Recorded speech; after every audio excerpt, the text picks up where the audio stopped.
Good afternoon to the dear delegates and all the participants. All of you must and should utilize this free 5-week series workshop. 3 weeks we provide knowledge on augmented reality. In 4th and 5th week, you have to project your ideas. So, dear participants, again I am insisting you utilize the all series. Almost all are available in YouTube link also. If anybody is missed the session, all of you must and should go through that YouTube link. So, now I welcome you all for the today's session. Now I welcome Seshank from Ram's Creative Technologies Private Limited, Jaipur, to continue the today's session. I welcome you, sir.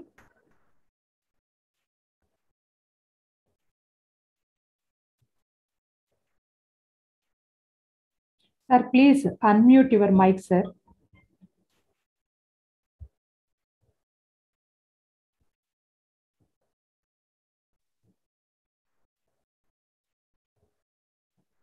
Shashank garu, please unmute your mic.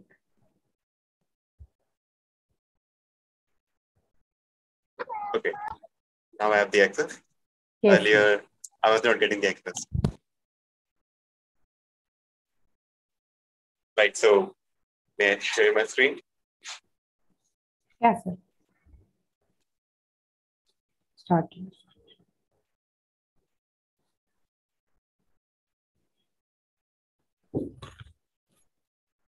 I still don't have the access to share my screen. Shiva madam. Ella ji? Just a minute, sir. Sure. Yes, ma'am. Please. Ma'am? Yes, coordinate the session, ma. If you need. Okay, ma'am. Okay. Okay, ma'am. Okay, ma'am. I will. We have to, yeah. Perfect. So, let's start again. So, basically, myself, Shashank. I've been working in AR/VR space for a long time. So, I've started my entire journey by making video games. Why video games? Because gaming would actually give you an idea what is 3D, how to work in 3D, and how to move in 3D and have interaction in 3D. For example, let's see a small video.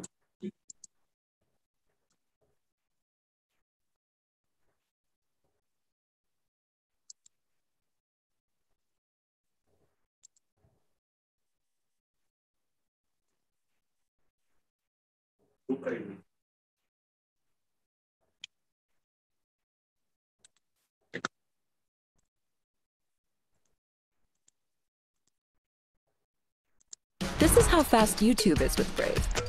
Brave.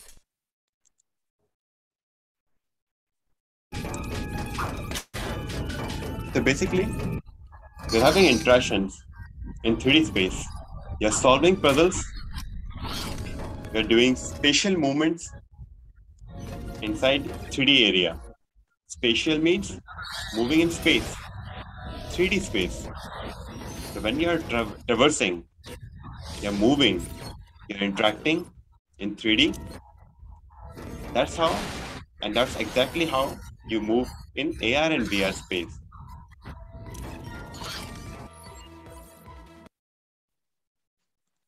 So that's why I'm transitioning from the 3D knowledge that we have garnered by making video games in 3D. That's how you can translate your skills that you have garnered by creating 3D games. You can apply them in the AR and VR space. Then we actually talked about some misconceptions that people have in AR and VR technologies. Like These are not new technologies. These are old technologies. But now the technology is much more available to consumers. They can purchase it.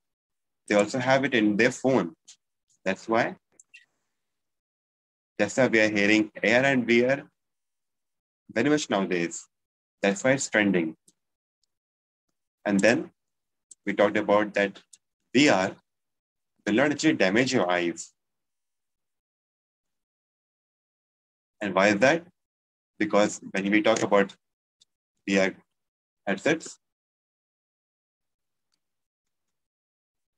they actually put your eyes and the screen in infinity.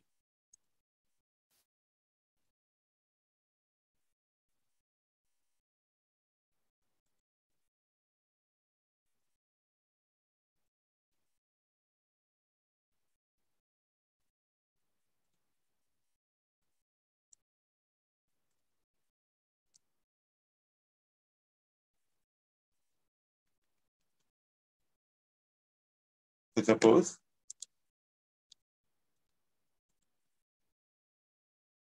so this is the headset. It's a VR headset. In this, it's a standalone unit. Inside this is a screen. Inside this is a screen. And in front of the screen, there are these lenses. These lenses. Lens number 1, and then other lens for your right eye. So you have one lens for your left eye and the other lens for your right eye. Right? So inside this display, in this display, you have two images of the same subject. So suppose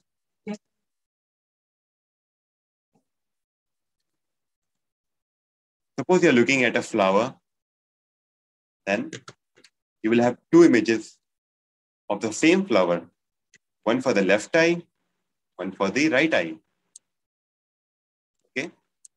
But when our eyes look at this image,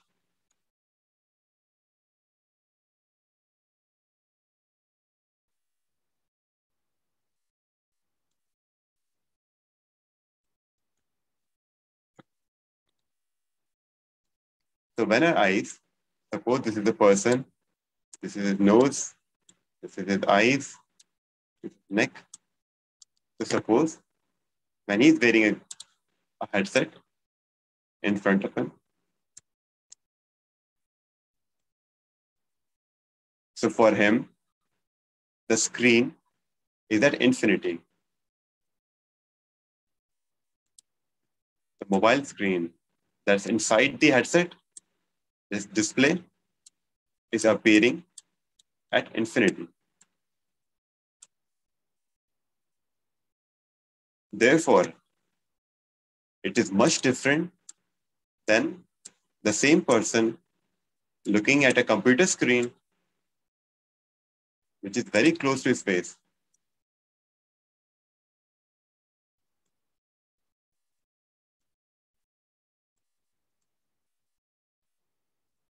So if the same person is looking at a display very close to his eyes, it's much different than this.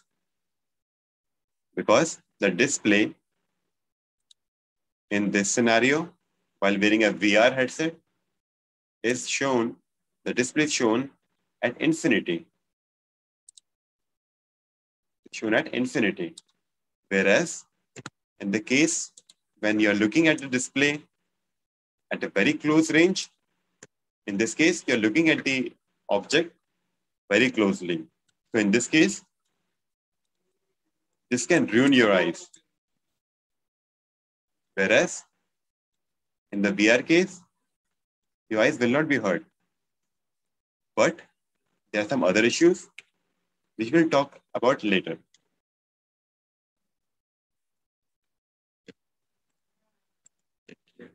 The other misconception was about holograms. They are not real. Only the person who's wearing an AR headset or is using a mobile phone to view 3D, only they can see the hologram, the digital hologram. Then we saw a small video for holoprotection. Then there's a query that do you need to have a VR headset to actually view something 360 or having a VR experience? So basically, the answer is no to a certain degree, because you can have 360 virtual tours that you can experience without the VR headset. But of course, having a VR headset would be a very good thing, because your immersion, the level of immersion through interaction and your actual real world movements that you can do would be much better.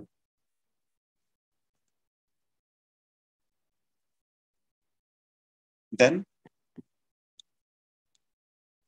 it's always told to many people that Unity is the only game engine where you can create AR and VR experiences.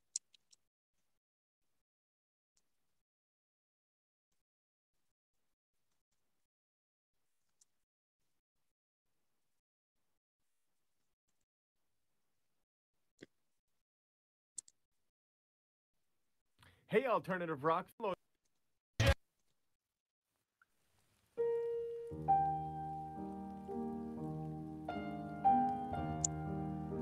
all of this looks photorealistic, but it's created using Unreal Engine.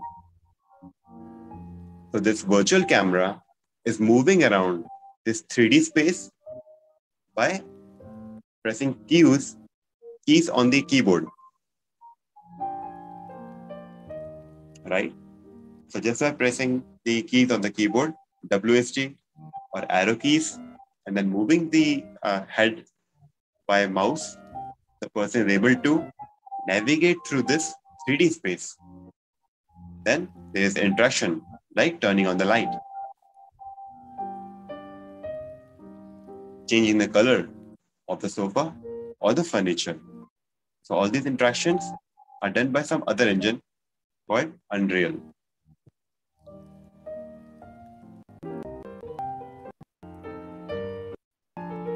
Now, some architecture is being shown in the other engine called Unity engine.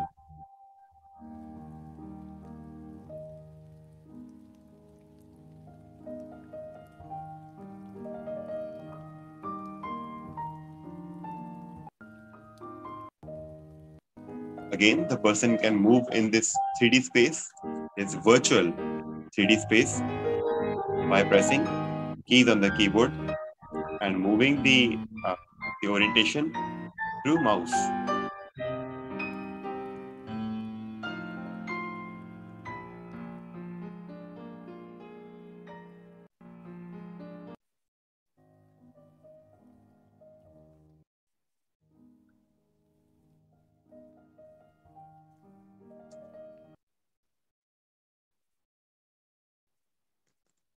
Then people talk about 4D experiencing.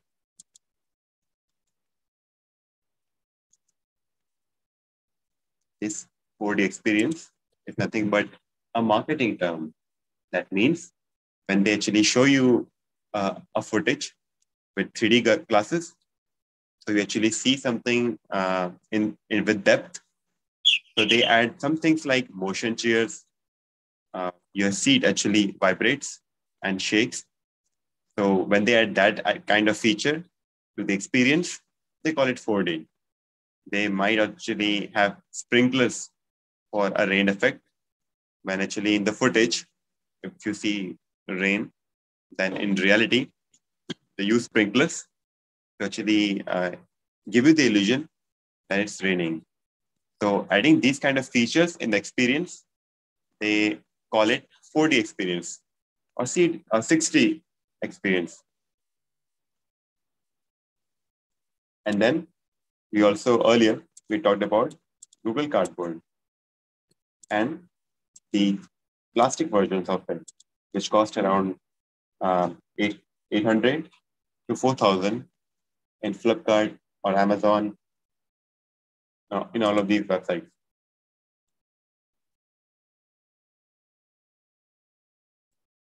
So now, let's talk about the difference between AR and VR. So, the most easiest definition for AR would be, you could see the real world,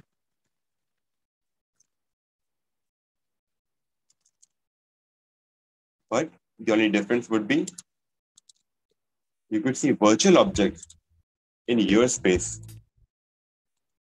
For example, earlier we saw this demo where you could see this real person on a real stage, but the interaction, this interactive button system, is virtual. It's not existing in the real world. It's only existing for this person who's wearing this device on his hand.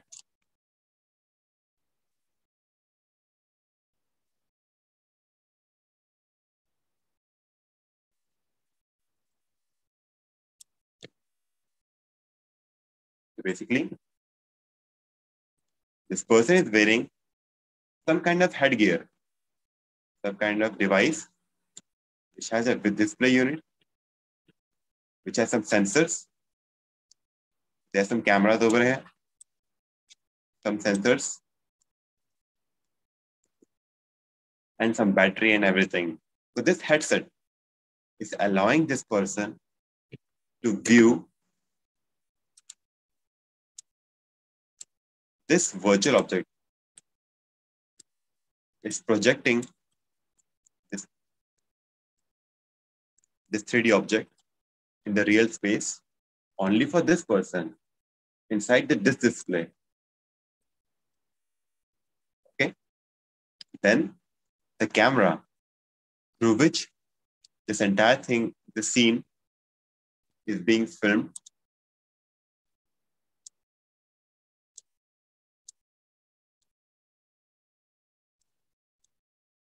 This camera also has some kind of tracking system with which it can share this real world and the 3D space with this device. So, two things. One is a device, and then the camera, which is viewing this scene, this frame. They both have a tracking system to actually see this 3D object. Which 3D object? This 3D object, which is over here. So due to the camera tracking system and the device this person is wearing, they're able to see this 3D object. Okay. So this is augmented reality, which means that in the real world, you can see virtual objects. Whereas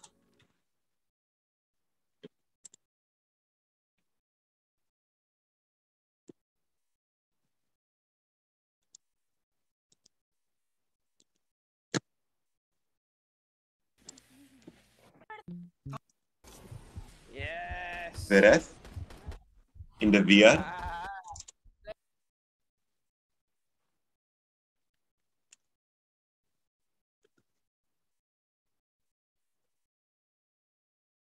so when we talk about virtual reality, in that case, the person is wearing a headset and he's not present in the real world. His experience is not in the real world, but it's entirely virtual. So the person wearing the headset, a VR headset, would be seeing, he would be looking at the virtual world. Whatever he would be looking at would be virtual. If it looks up, it will be a virtual sky. And down, there will be virtual ground. Whereas, in the case of augmented reality, the person would be seeing a real ground. Everything that's surrounding the person would still be there, but virtual content will be present in the view. For example, this screen is virtual, but it's visible to this person and the camera. Whereas, when you're wearing a VR headset, you can see virtual space only. Like this. Say hello to my little friend.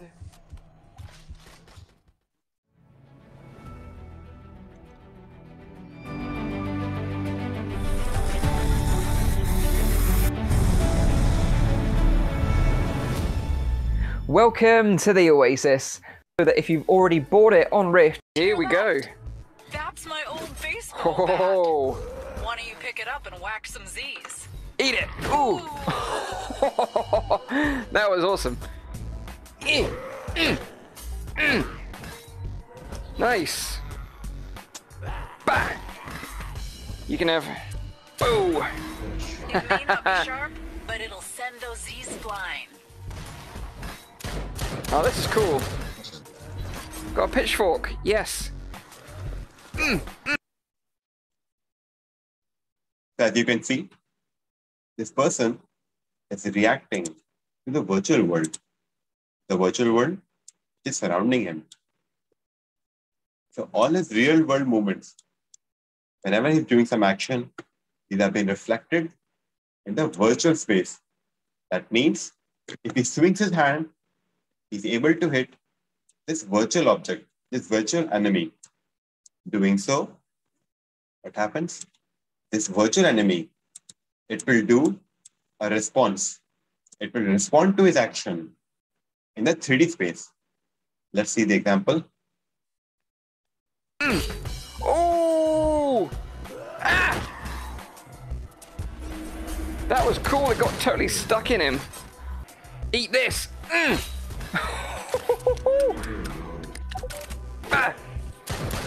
Oh, this is a lot of fun with the melee weapons.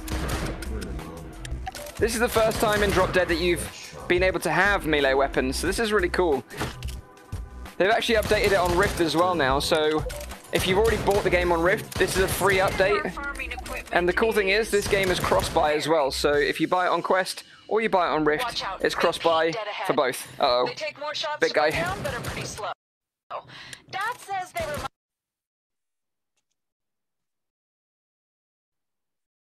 That's the idea. Basically, when you're talking about virtual reality, virtual world surrounds you. You are inside a virtual world. And your actions, whatever you do, will actually be responded. The world will react to you. This virtual world will react to you because you're surrounded by it. But in case of augmented reality, your real world will still be there. You can still see the environment around you. You could see your floor. You could see your entire space, wherever you are, be it kitchen, be it a school, staircase. You will be able to see the real world. But with the inclusion of 3D objects, virtual objects, it can be text, it can be an image, or simple buttons like this. So the difference between AR and VR is very simple. In VR, you can see virtual world because you're surrounded by it. And in AR, you could see virtual object in the real world. That's the entire difference. That's the only difference. In AR, you can see the real world, but you can also see virtual objects like this. And in VR, you could see just the virtual world. only the virtual world. That's the only difference, right?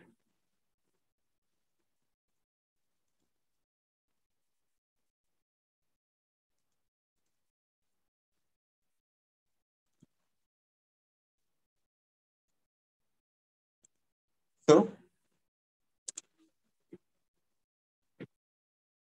let me show you a small clip of a movie called Ready Player One.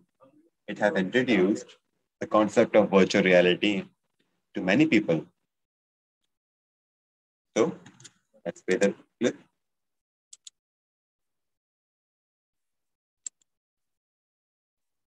I hope now we are clear that what's the difference between virtual reality and augmented reality.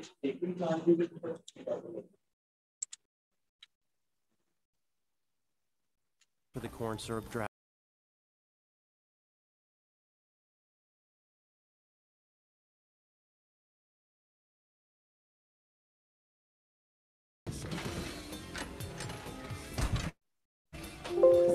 My parents, they didn't make it through those times, so I live here in Columbus, fast-destroying city on Earth.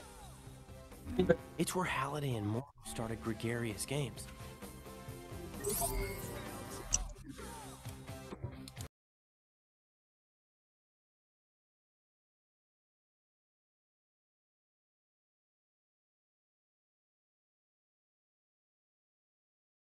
Going anywhere at all. You don't need a destination when you're running on an omnidirectional treadmill with quadraphonic pressure-sensitive underlay. James Halliday saw the future, and then he built it. He gave us a place to go, a place called the Oasis.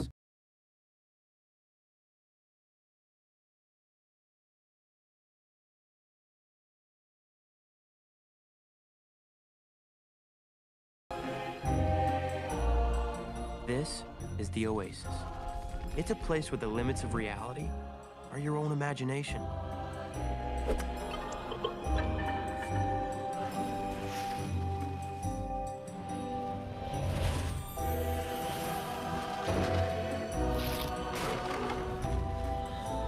You can do anything. Go anywhere. Ski down the pyramids. You can climb Mount Everest with Batman. Check out this place. It's a casino the size of a planet. You can lose your money there. People come to the Oasis for all the things they can do, but they stay because of all the things they can be. Tall, beautiful, scary, a different sex, a different species, live action, cartoon. It's all your call. Yeah, that's me. Well, that's my avatar. At least until I feel like changing. Except for eating, sleeping, and bathroom breaks, whatever people want to do, they do it in the Oasis. And since everyone is here, this is where we meet each other. It's where we make friends. Locate H. Locating H. H located. Sector 12. Planet Doom. Planet Doom. The most dangerous place in the Oasis. And a pretty great place to pick up coin. Figures H would be there. H is my best friend in the Oasis. He's my best friend, period. Even though I've never actually met him in the real world. What's up, H? Hey, what up, Z?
Right. What we saw, let's discuss in the starting. As we can see, this movie is about in future. In future, what happened was people are just consumers. In future, the bleak future, people want to escape the harsh reality. They are escaping the harsh reality by going to the virtual world through virtual reality. So this person is living in a very shabby place. So what he does is, he wears these devices to access virtual reality. First, he scans his face.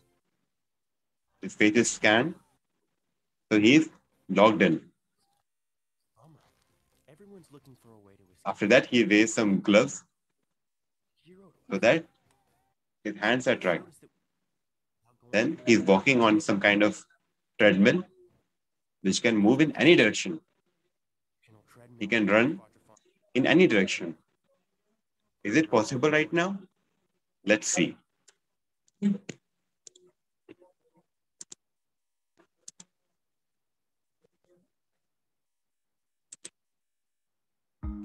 Our cloud adds you. Hey, it's me, Destin. Welcome back to Smarter Every Day. A treadmill is a pretty simple device, right? You set the speed you want, you get on, you start moving, but you don't actually go anywhere. This technology, people have realized for a really long time, it's nothing but the smaller treadmills. Yep, there they are right there. So your tracker's on your... That's track. Oh, wow. I can see the camera in the virtual world. If you look towards me, you should see the two controllers. What the heck, man? So what we're going to have you do now, George, going to hold Okay. Okay, I'm trying to... This is just normal VR, so I can actually see the ring. Now, that's something I didn't expect, so I can... It's there. Yeah. All right, so now let's... I see my body, too. What's up with my body? So we're going to sync that with you. So if I can have you stand with your legs straight down and your arms straight out to your sides in a T-pose. 3, 2, 1. Again, if you can notice, this person is wearing a VR headset. So, what he can see is virtual world. He can't see the real world now. Did it work? Let's see. Go ahead and move around.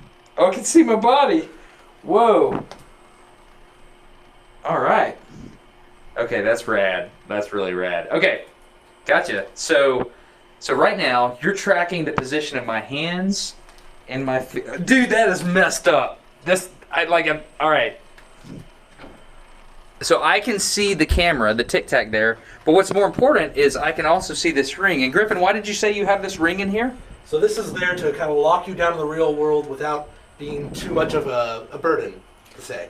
So this is like, you know, when you do an integral, you get the plus C at the end. So this is a boundary condition for me to kind of lock my brain into both worlds. So this is like, this tells me where I'm at virtually. Well, just so you get used to the virtual world and what that's like. Okay. So when you start, yeah, I thought it would make sense for it to put me in the center. Yeah. Okay, so now, right, what it's trying to do is it's trying to keep the CG of my back in the center of the ring, right? Exactly. So I'm going to touch this, and as I walk, okay, it takes just okay, I'm there. Okay, I don't want to hit that tree, so I'm going to turn this way.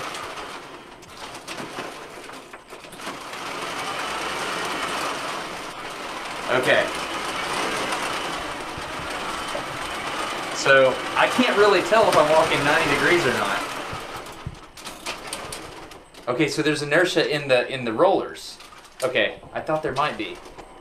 So if I move backwards, it's got to keep me there. If I move forwards, so it takes just a second to get used to. Just a couple seconds on the Infinitec, and I instantly understood the problems that these. The Infinitec moves in the opposite direction, whether it be X or Y, at the exact same velocity and acceleration. Think about a normal treadmill. The equation don't solve that problem because the Infinitec, where you do it too in any way that they're not really trying to hit that tree. So I'm going to turn this way.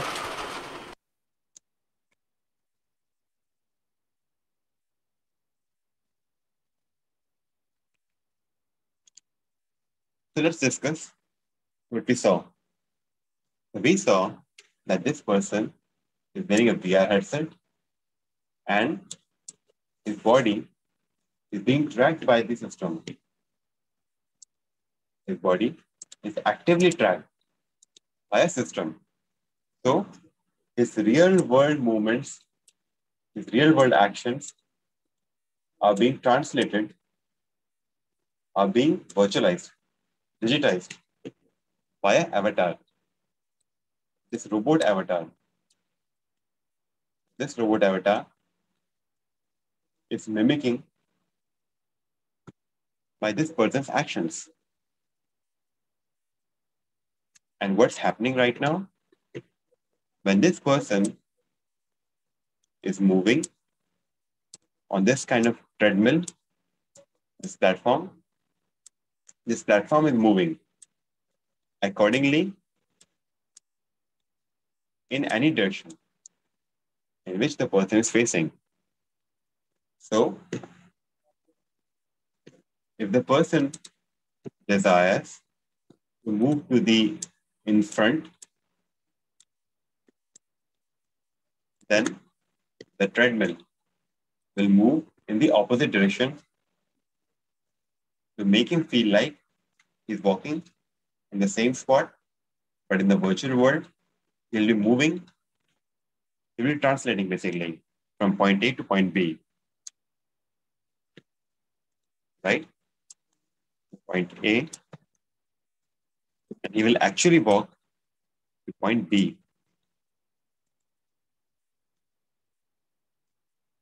He'll be moving from point A to point B in the virtual world.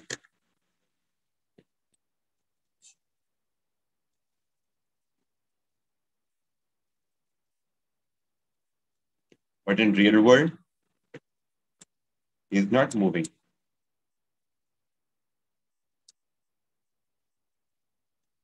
He's moving 0 meters. 0.0 meter. He's not moved at all.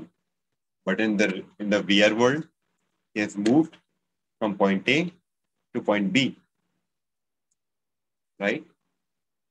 So this is the same thing, same concept, which has been shown in this movie. And that's why Hal without going anywhere at all. So he's running over here at the same spot, but virtually he will be moving, he will be running in the VR world. And now he wears the VR headset. Place called the Oasis.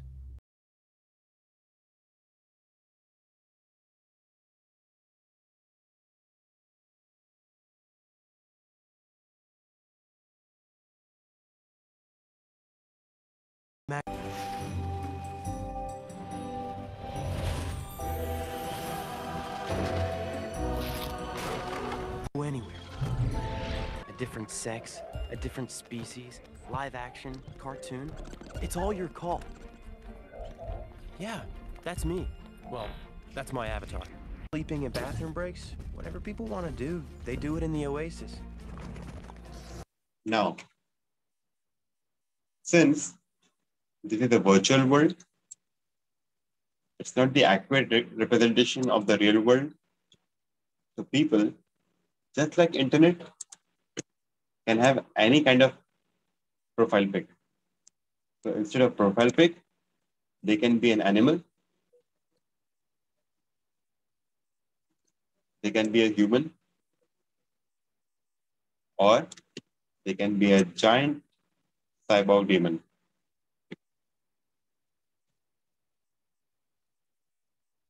So instead of DP, people have avatars.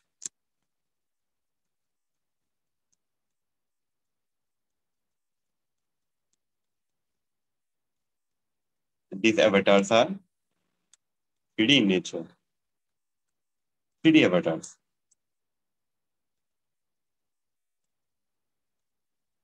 So nowadays, we have our profile pics, but in VR, we have 3D avatars. Okay. So that's what this movie is talking about. This is where we meet each other. It's where we make friends. Locate H. Locating H. H located. Sector 12. Planet Doom. Planet Doom. The most dangerous place in the Oasis. And a pretty great place to pick up coin.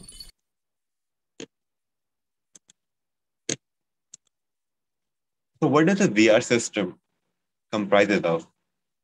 Earlier, we saw that this person was wearing some devices to experience VR. Looking for a way. And that's He's wearing some kind of gloves. Such a hero. He's walking He showed us that we could go somewhere without on some kind of treadmill. You don't need a destination when you're running on an omnidirectional treadmill with quadraphonic pressure-sensitive underlay. And then James Halliday saw. he's wearing a display unit. He gave us a place to go. A place called the Oasis. So what does the VR system contains? So VR system, a virtual reality system, can have or should have a head-mounted display, HMD. And then, so what does the HMD have? It has lenses, a display system, and some sensors. Okay, so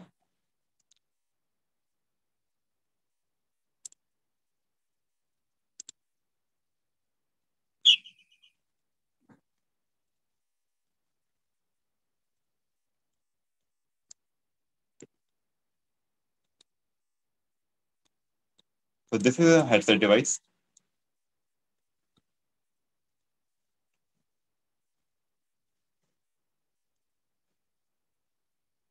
Let's see what it has.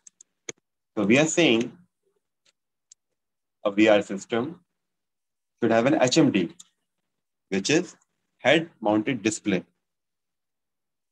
It should contain lenses, sensors, and display. Why does it need a display? To show you left eye and right eye content. You are seeing the virtual world through this display only, right? Then it needs some sensors so that it can tell whether the person is looking in front or up.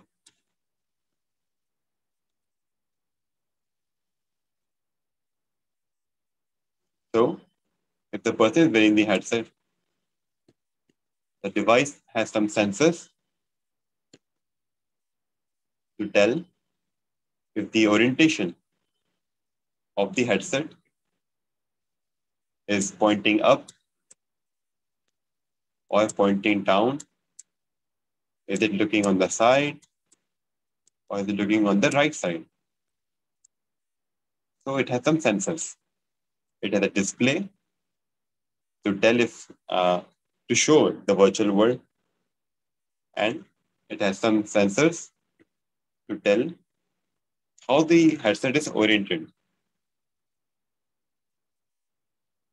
Then it has lenses to actually put the screen into infinity, right?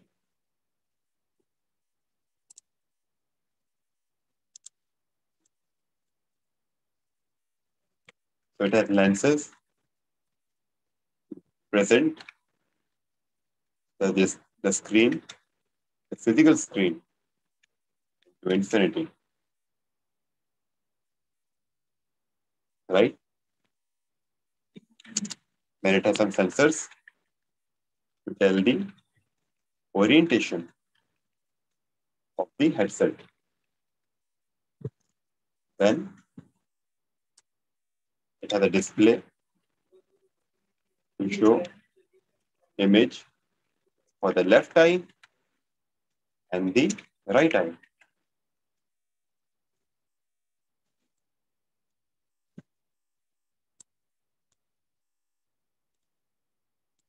Right?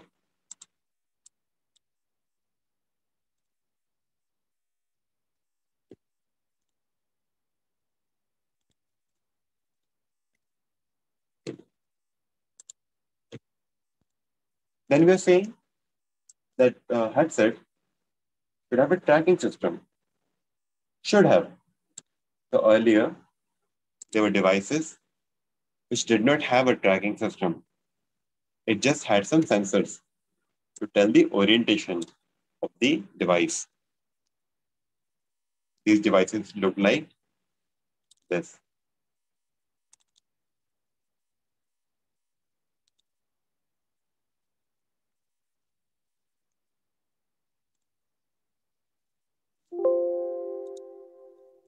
They look like this. The cardboard, Google Cardboard. It had an area where you can place your phone.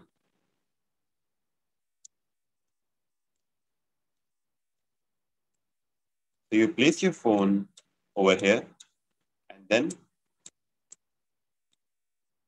you lift this, and this Velcro gets attached over here. And there would be lenses over here and here for your left eye and right eye.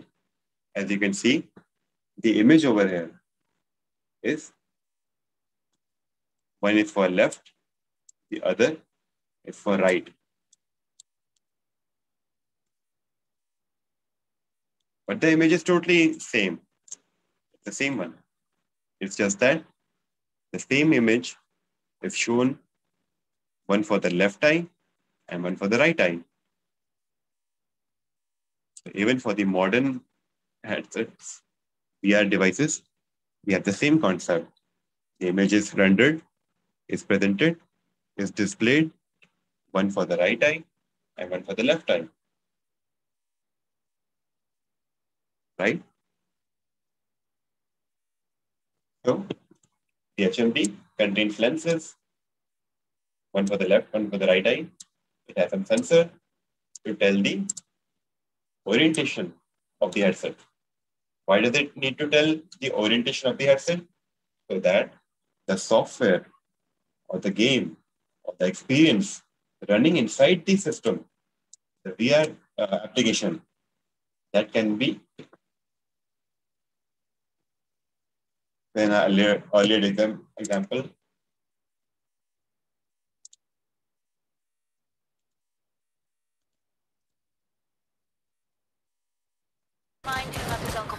Oh, his head came off. This is a free. This is a lot of. Got a pitchfork. Yes. So the orientation. That was cool. The game which is Rails Arcade, because in this game, strike. Oh, melee weapons. So that's going to be really interesting. I'm looking forward to trying those out. Here we go. So in this frame, let's see.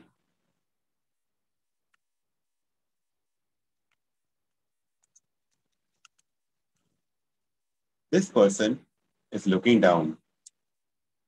Looking down at his belt. So sensors.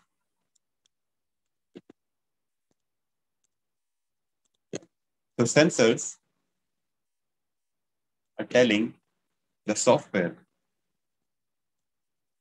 this VR software, which is the game right now, it's telling the software that the headset is pointing down.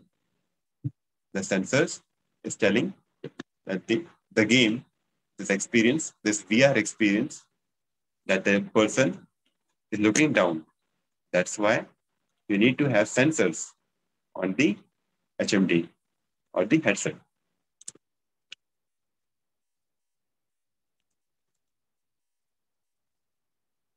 Next, it has a display, which we have seen. So it has a display, which is divided. So it shows two images, left and right. Then VR system, modern VR system.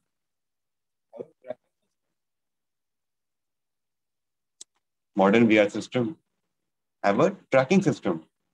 This tracking system can be optical or sensor based.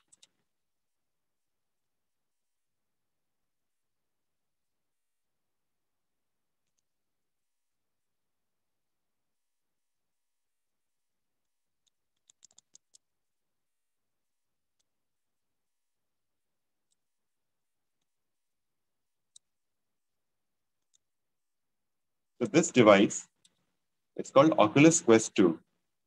It's made by Oculus, which is the company of Facebook. So this device is a standalone unit. Everything is present inside this device. RAM, CPU, display unit, everything. Okay. So it has some cameras. Camera number 1, number 2, number 3, and one is over here. Why does it have cameras? It has camera for tracking. So what happens is,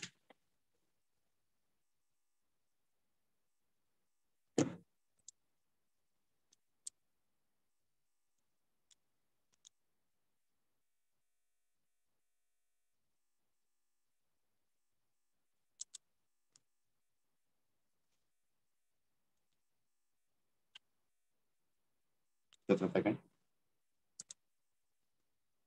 Yeah. So it has a sensor. This headset has some cameras.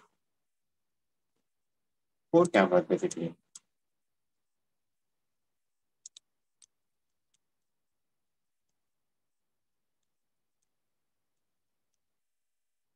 These 4 cameras look at the world.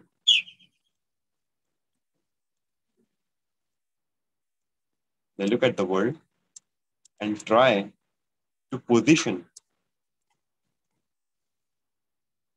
this headset in the real world.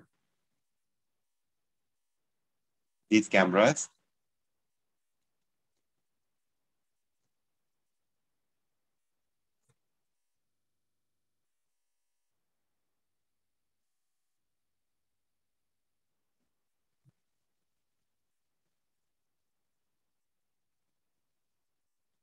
am I audible?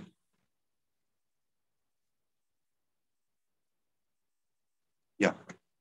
So these cameras look at the real world and try to position this headset in the 3D space. So what happens is, these cameras look at the real world.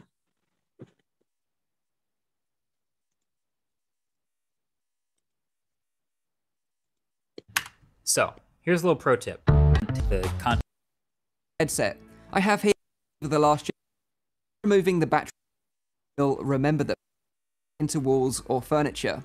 First, set the pass-through mode and you're pretty. Now just simply draw level by lowering the.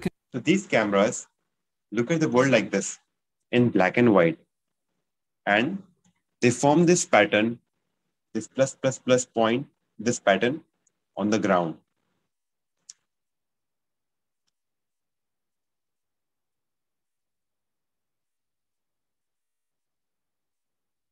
So this is the view from the headset.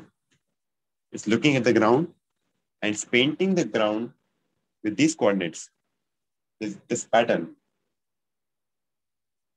With this pattern, it tries to orient the virtual camera, the virtual camera for the virtual world. This way, person can have this kind of experience. That's my old baseball bat. Why don't you pick it up and whack some Z's? Eat it. Ooh. Oh. So these cameras look at the real world and try to position a virtual camera inside the virtual world so that the person can have a VR experience.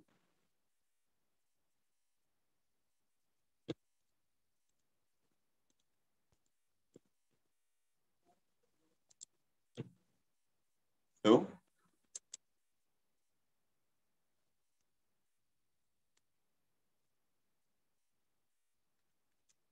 the tracking system is required to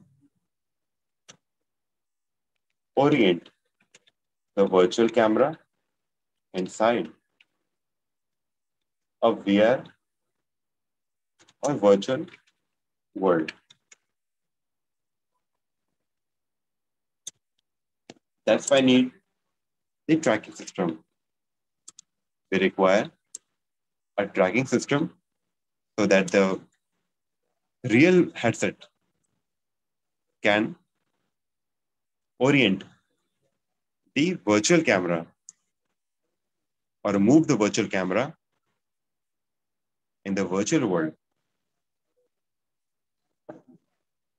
so that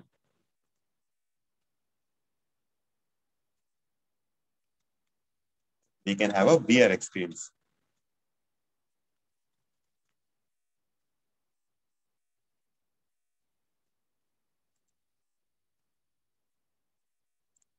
Then we have something like processing unit, which is CPU, the office unit,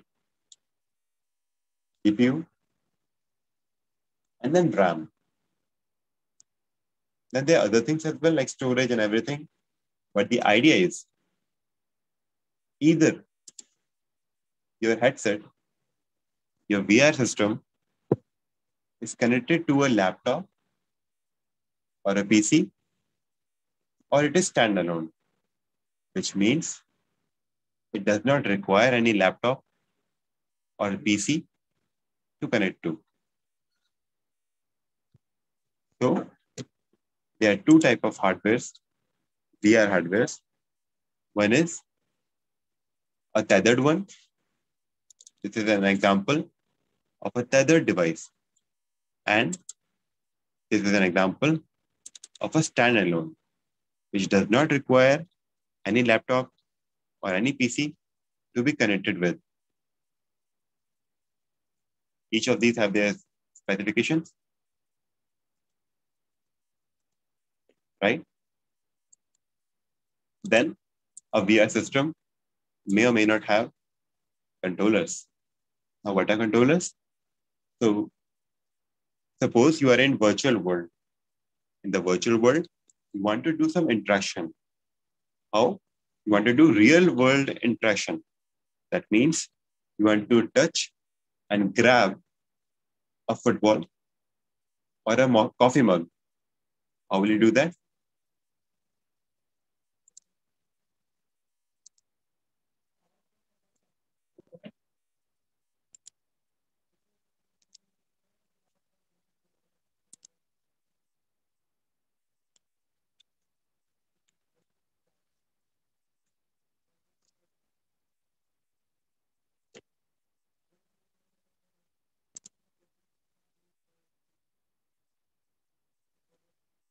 क्या है game तो हर बच्चा खेलता है option is in India. Greetings humans, are you ready to job to the channel and hit from office worker to chef. You won't be filing papers and making copies. There are 4 different jobs you can perform: office worker, mechanic, chef, and convenience store clerk. Each job has a short story mode, if you will, which is performing tasks to become proficient at the jobs. Eat donuts, just not the ones from the trash can, cook up a delicious meal, and whatever other crazy tasks you're... So what you're looking at is basically somebody is in VR and is doing interaction. He's performing actions like grabbing stuff and dropping it somewhere else and manipulating 3D objects in 3D space. So how is this person being able to do this? The person is holding some controllers like this. The person is holding two controllers, one for the left hand, one for the right hand, and is pressing the buttons whenever his arms are stretched or he's grabbing something, which you'll see now. Okay. You're given to finish each of the jobs, and that is when the real fun begins. After you've finished each of them, you can play in, and I've played. Who would have thought going to work could be pop and open freedom that they're revolutionary? So knowing all of that, over 3 years later is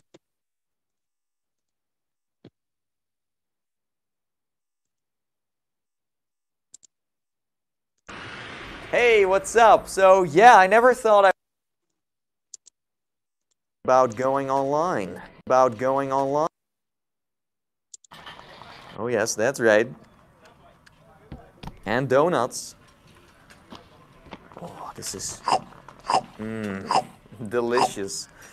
Am I in? Oh, this is.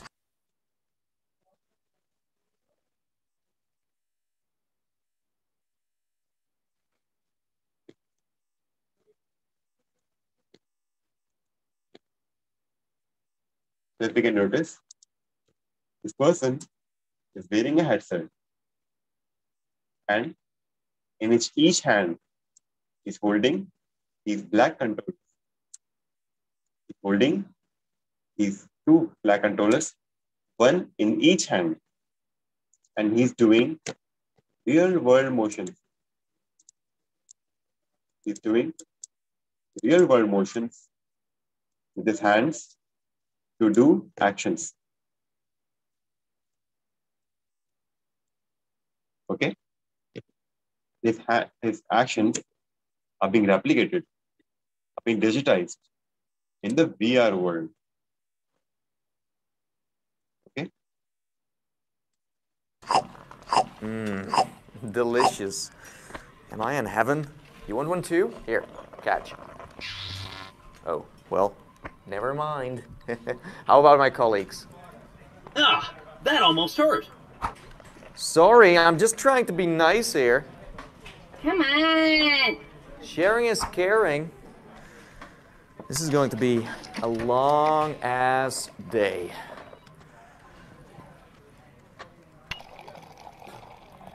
I'm afraid I need loads of sugar. Similar to earlier, you can see that this person is holding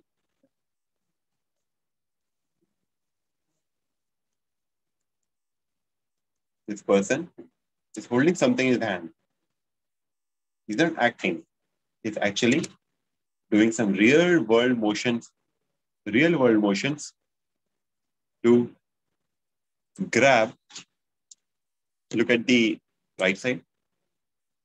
Look at the right side, the virtual version. So he's holding this sugar dropper, and he's holding at this angle. This angle is similar to his hand on the left side. On the left side is the same angle, right? So his actions are being digitized. He's holding the cup like this on the left side, and on the right side, the cup is held in the same angle.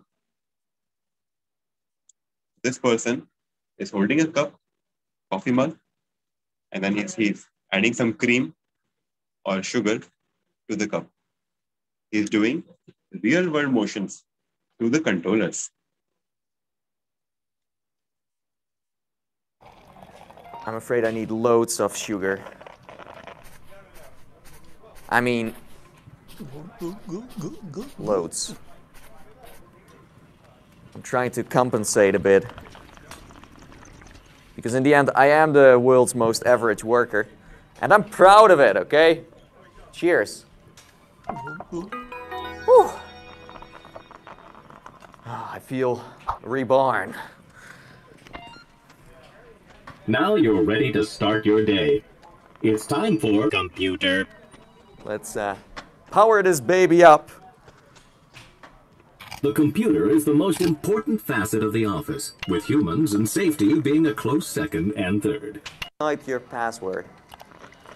That's going to be an easy one. Hello? Hello there, can you get me number 1, please? I need number 1. Number 1? Thank you very much. No problemo. See ya. Okay, one more 0 and one more. Wait a second, did I just... I think I screwed up. Email was an inefficient form of communication popularized in the mid-1990s. Sales is, of course...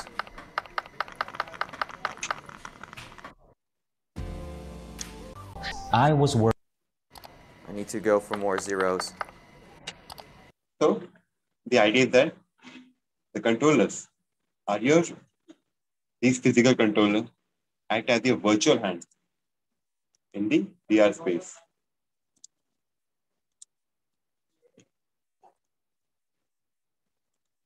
So, these controllers act as your virtual hands in the virtual world.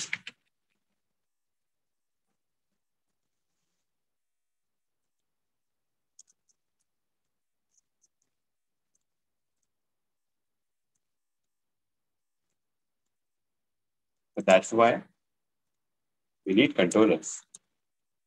And then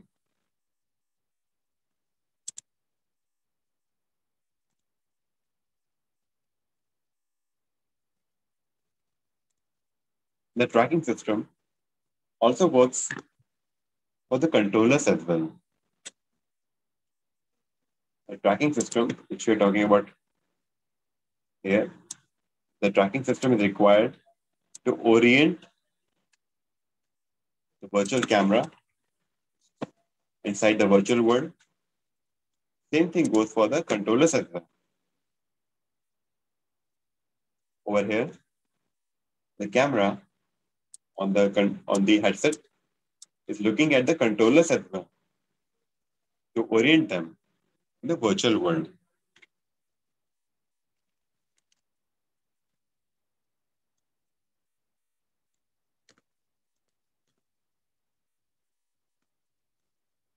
Basically, these cameras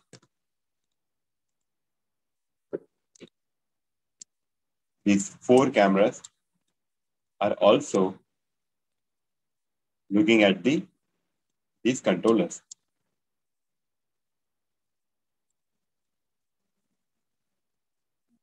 They're tracking their position, they're seeing, they're checking if the controllers are moving.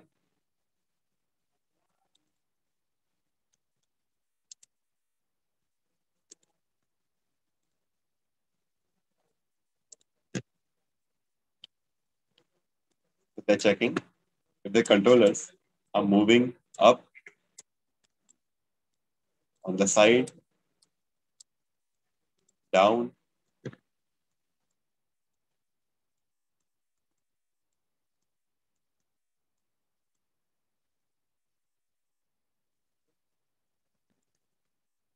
So this is what is happening. The cameras are also checking whether the controllers are in the same position or have moved to some other position. And these controllers also have sensors inside to tell them in which orientation they are.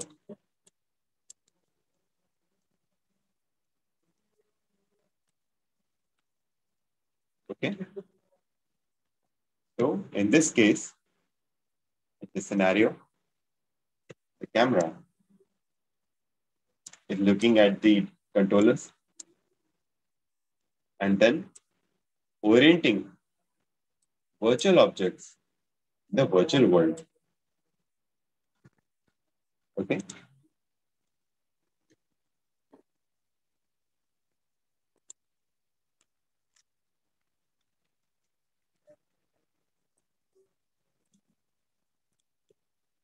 And then we have the controllers. After controllers, we have hand tracking. That means in VR, we can also have hand tracking.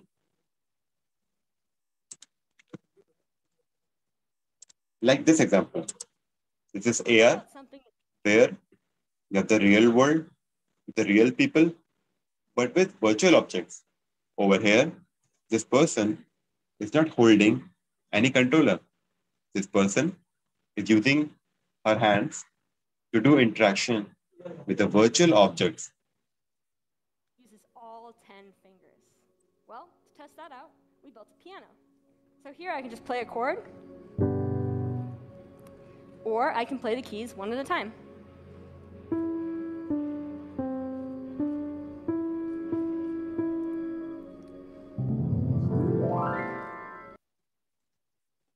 Same thing can go for the VR as well.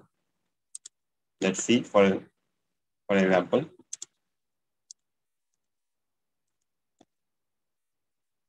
अरे भैया play in the ocean with your actual hands. We're going to jump in today and check out the update, show some gameplay so you can see exactly how well it works. Spoiler alert, it works pretty darn well. Let's jump in and check out some hand tracking on Vacation Simulator. Alright, here we are inside of the awesome new hand tracking update for Vacation Simulator on the Quest and the Quest 2. I have to say, I'm really enjoying it, and you can tell over there that I'm enjoying it because I've thrown a whole bunch of stuff around on the floor. And you move actually by doing a coming here motion. So you hold your hand out and you do come like that. Let us get some artificial water going while we explain what's going on here. You can see it actually does work. Oh no, no cup. Hold on. No, crap. I didn't use some slices of cheese on it. There we go. That looks good there. Might be a little bit burnt, but that's okay. We'll throw some ketchup on there. That looks good. Might be a little bit burnt, but that's okay. We'll throw some ketchup on there.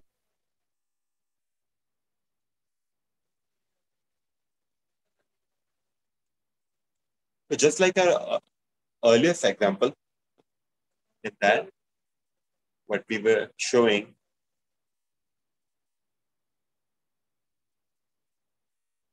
that we had the person doing real world actions where the virtual objects were showing, actually twinning, digitizing the real world actions.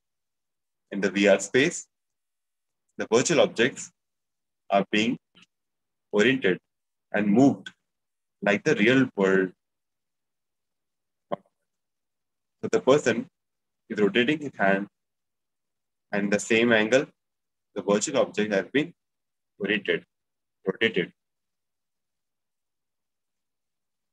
In this case, this sauce bottle is at the same angle in which this person is rotating his arm, his wrist.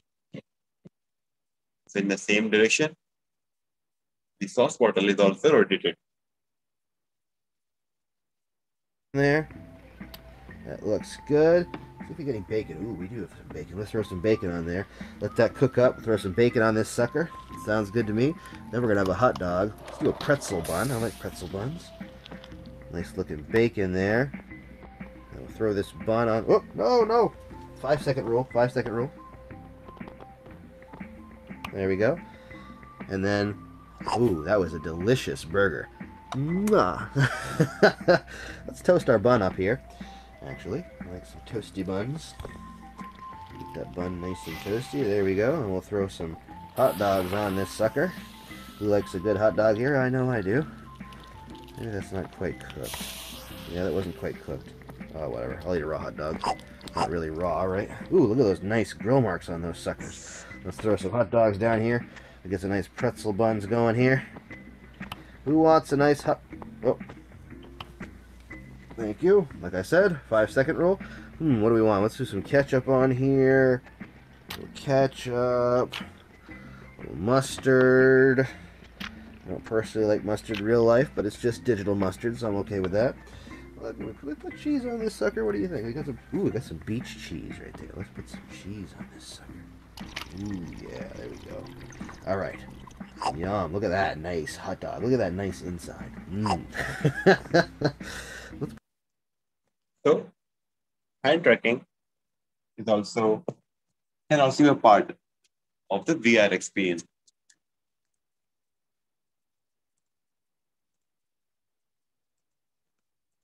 These are the components of the VR system. You need to have a HMD, a display unit, which contains lenses, sensors, and display.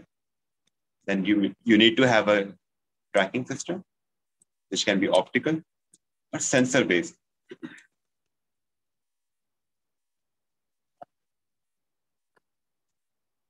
Let me telling you.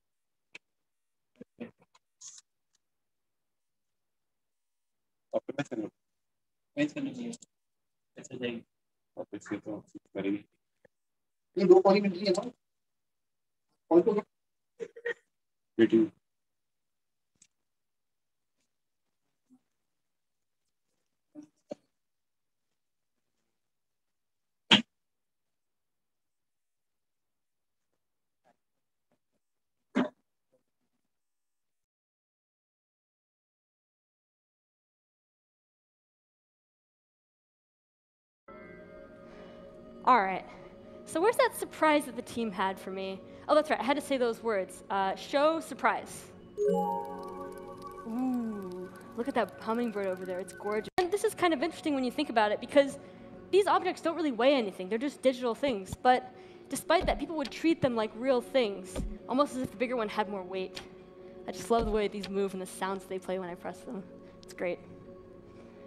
All right. How about something that uses all 10 fingers? Well, to test that out, we built a piano. So here I can just play a chord, or I can play the keys one at a time.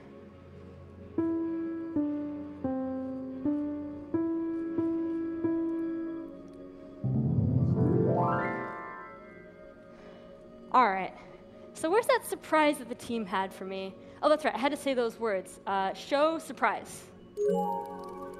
Ooh, look at that hummingbird over there. It's gorgeous. I wonder if it will fly to my hand. Yeah. Oh, wow. This is beautiful. I just love the way that it's following my hand around. I've got to tell the team, they've done a great job. And in fact, I don't even need to use my hands to do this, because I can use my eyes and my voice. That's right. HoloLens 2 has eye tracking. So I can just look over to this browser here and look at the bottom of the screen to scroll it, and then send my message. Start dictation. The hummingbird looks great! Exclamation mark. Send.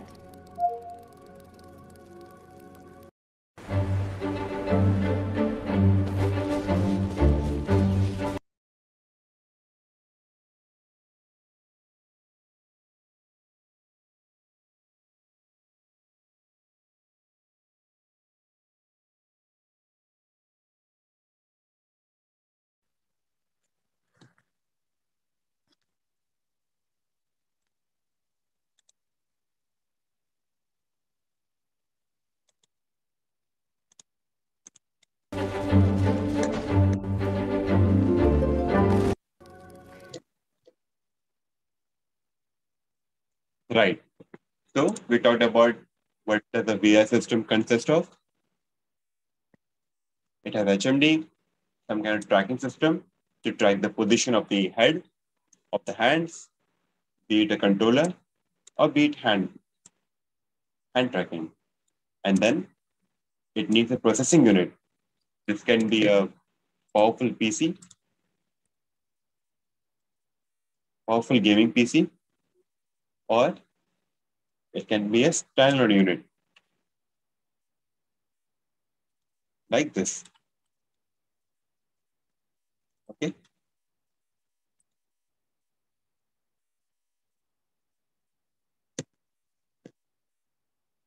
And then let's come to AR. So quickly, I'm putting this link in the chat. If you all will experience this, it would be good.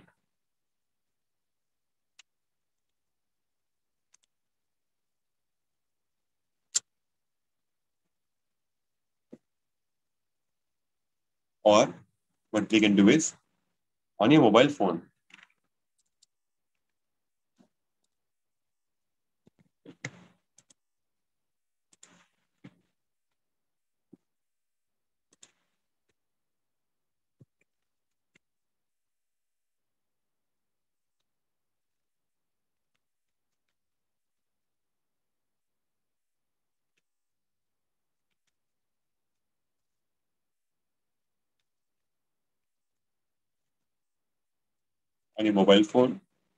search for Tiger.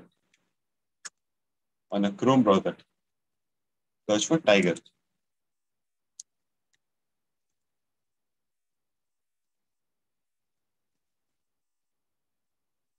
You will get an option to see Tiger in 3D.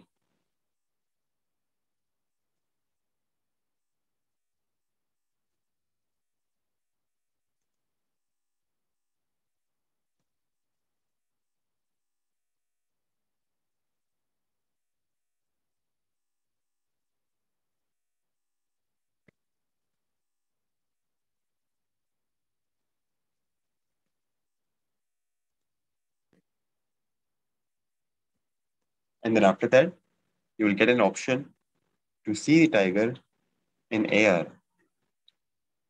where you can place the tiger in your space, in your real world.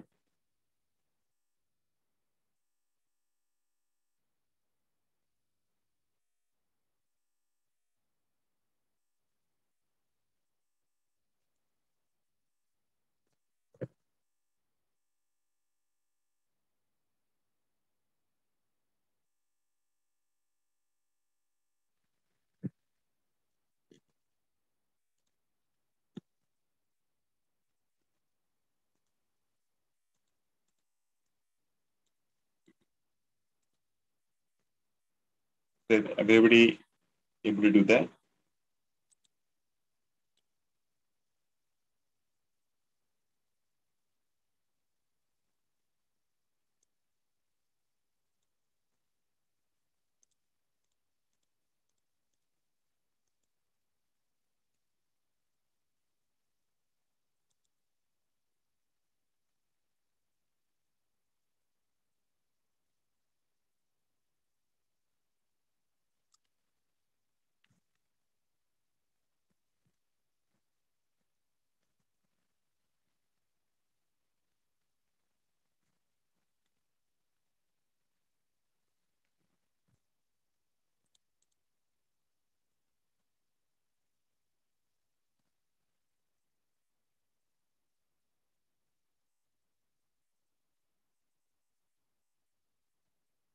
It's important if you search it on your mobile phone, not on on your laptop or on the PC.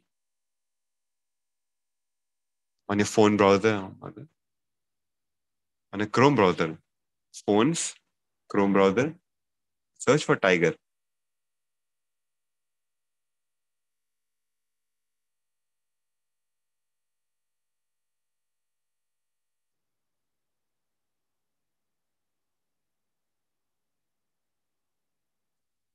If anybody has any trouble, you can type it in the chat.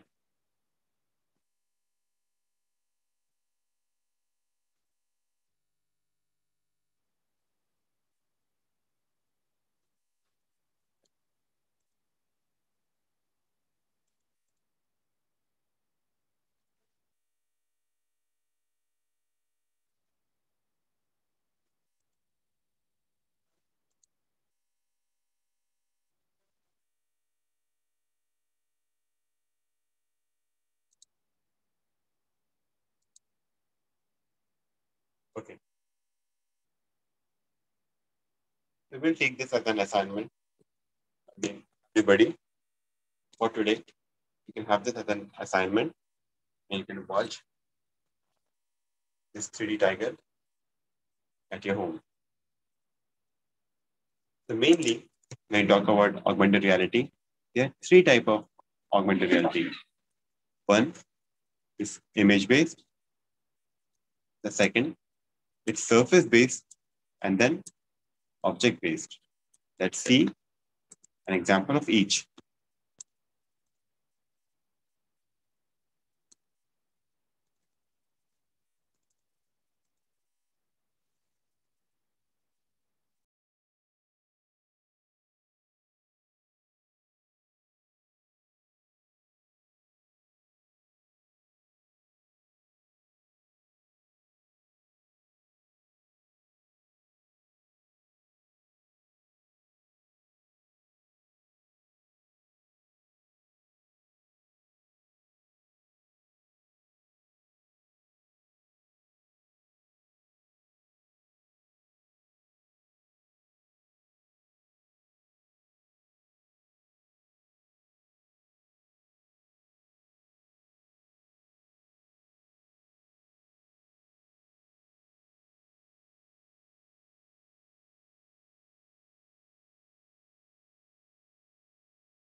So let's discuss, what did we see?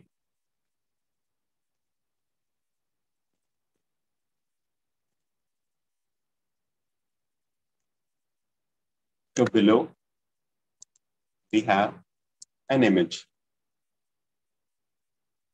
This image is fed into an AR application. This software is being trained to understand that whenever the phone's camera sees this particular image, then it will recognize it. What's happening? This image is now being recognized by the AI software. AI software will recognize this particular image, only this image, and then the software will track a 3D object at this position on top of this image, a real image. So what it's doing, in the next sequence, we will see a 3D room, a 3D house being shown on top of this recognized image. This AR software will be able to recognize this particular image. And then it will start to show a 3D object, a 3D house on top of this recognized image. Wherever this image will be shown, the 3D object will be shown on top of it. If you shift the paper or you shift the phone, the object will remain in its position on top of the image.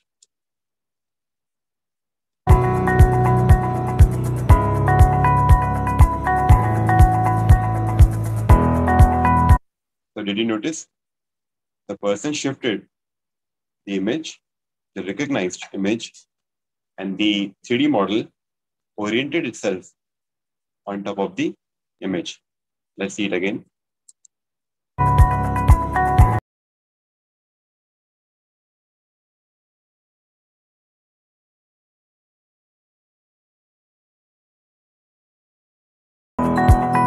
Now, instead of a 3D building, there is a 3D interior. This 3D interior is also being tracked upon the recognized image.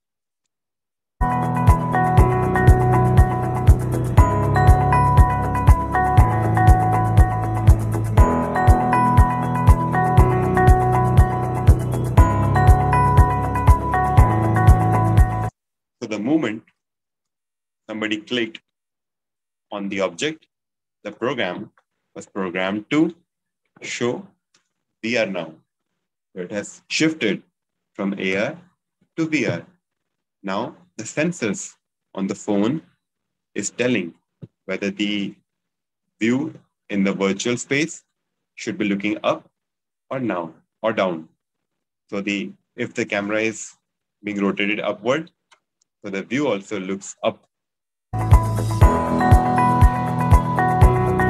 And if the phone shifts to the right side, the view also shifts to the right side, because the virtual camera is also reflecting the real world movements. So if you are moving the phone to the right side, the view will also move to the right side, because the virtual camera is duplicating the real world motions.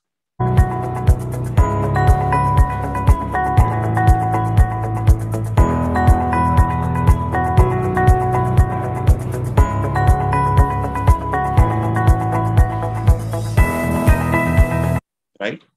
So this was an example for the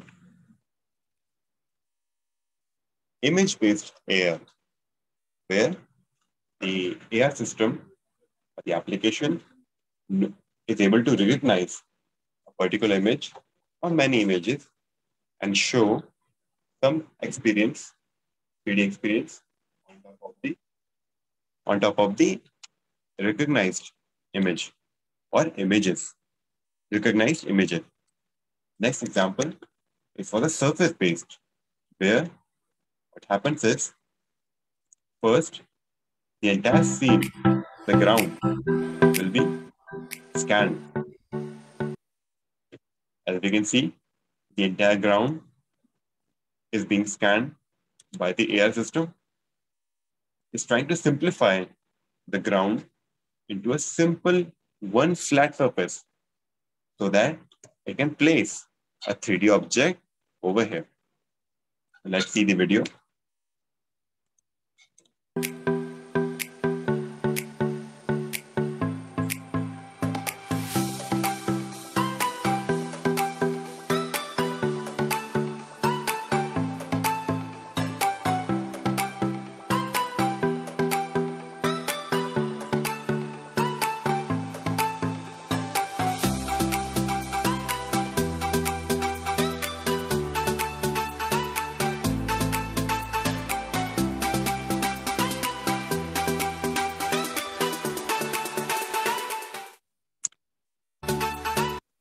So let's understand what did we see.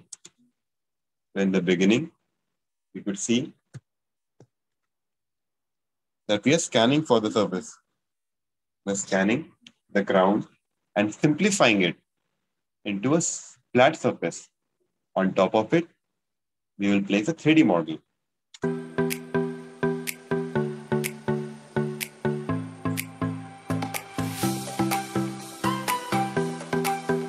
And now, after scanning the ground, simplifying it into one flat surface, we are placing a interior of the house. This is the same interior which we saw earlier. In our early example, this is the same interior. This one.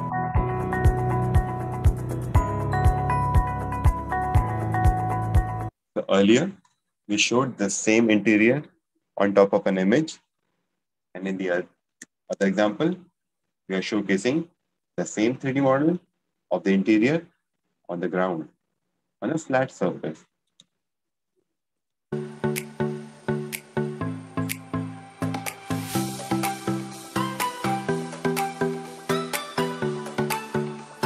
So after flattening the ground, simplifying it, creating a one flat surface, we are placing a 3D object over here.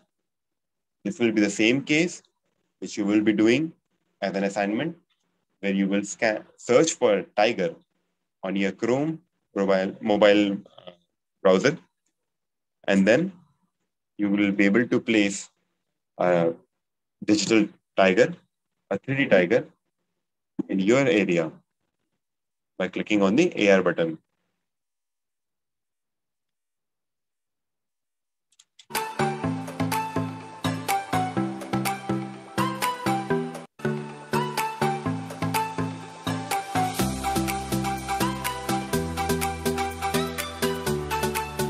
As you can see, this person is doing real world motion. He's moving the camera around just like in real world.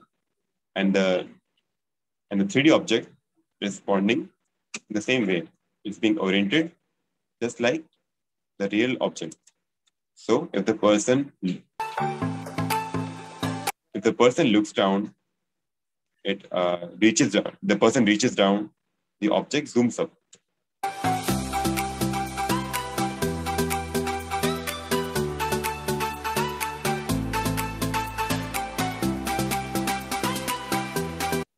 Right?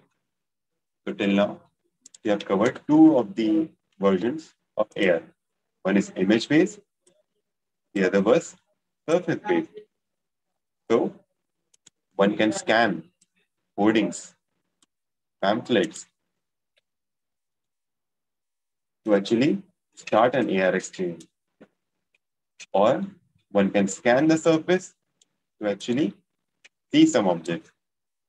So as an assignment, you can search for tiger in your mobile browser.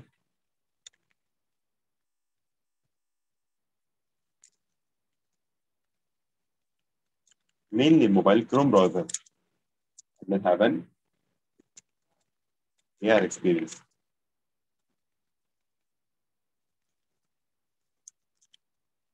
Right? Next, it will be object-based. What's an object-based AR? It's similar to the Snapchat and Instagram filters, where the object that's been scanned by the AR system is your face. Your face is the object. So by scanning the face, the AR would place some kind of filters on your face.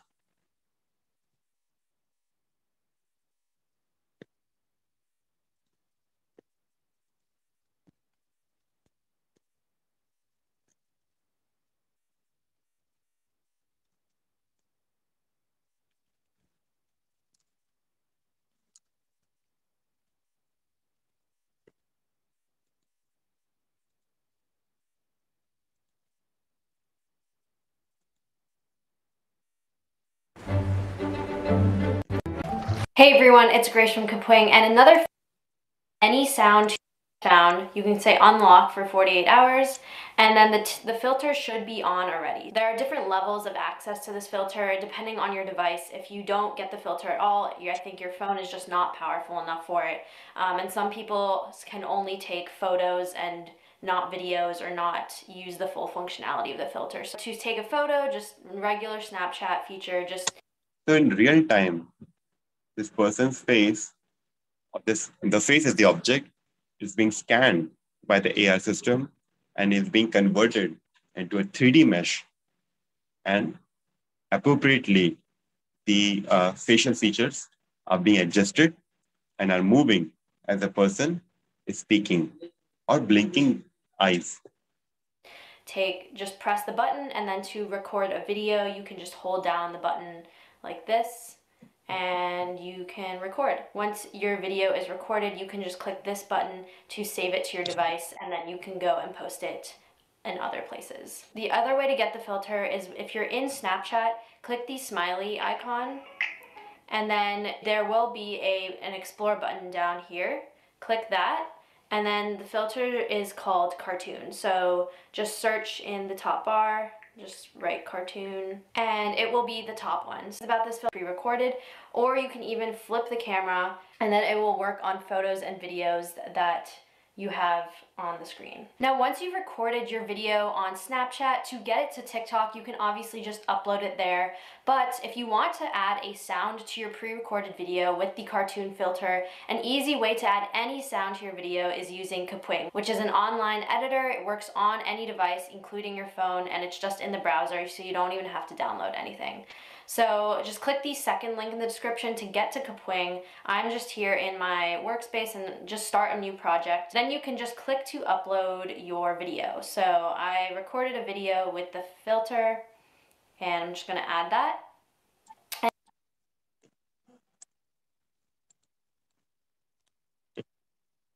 So the three types of AR would be image-based, surface-based, and then object-based. So object-based is this example.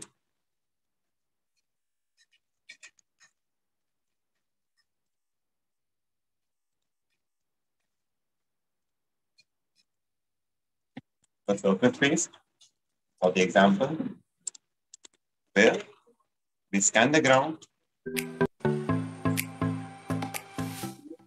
and we are able to see the 3D object. And if we look down, the object will zoom.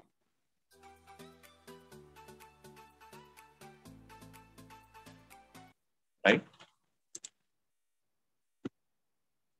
So let's take a quick recap. For VR, there are two types, tethered and tethered means you need to have a laptop or a powerful PC to run the VR XPN. Or you don't need to have your laptop or PC. You have one unit. It will have all of the processing, RAM, storage, everything. So you just have to use this system. So in VR, we have two options. Connect it to the PC or a mobile unit, standalone unit. In AR, we have three types.